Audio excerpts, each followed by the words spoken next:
শতরূপে সারদা বই থেকে পাঠ। বিষয় মাকে যেমন দেখেছি, স্বামী গৌরীশ্বরানন্দ। পরবর্তী অংশ। শ্রীশ্রীমা গান খুব ভালোবাসতেন।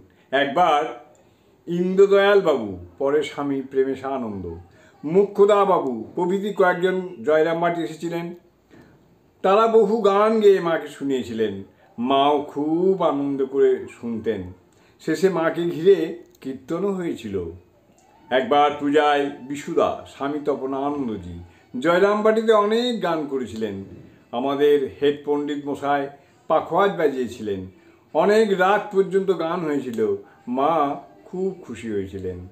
গ্রামের বহু লোক জমেছিল। একটি ভক্ত স্ত্রীলোকের মায়ের সেবা করার কথায় শ্রীশ্রীমা বলেন, না বাবা, এখানে ঠাকুরের সেবা আছে, চলবে না। আমি সতেরো মা, অসতেরো মা, সতীরও মা, অসতীরও মা, কিন্তু ঠাকুরের সেবা চলবে না। হাড় শুদ্ধ মেয়ে কটা, আঙ্গুলে গোনা। হাড় শুদ্ধ মেয়ে কটা, আঙ্গুলে গোনা যায়। জয় মা।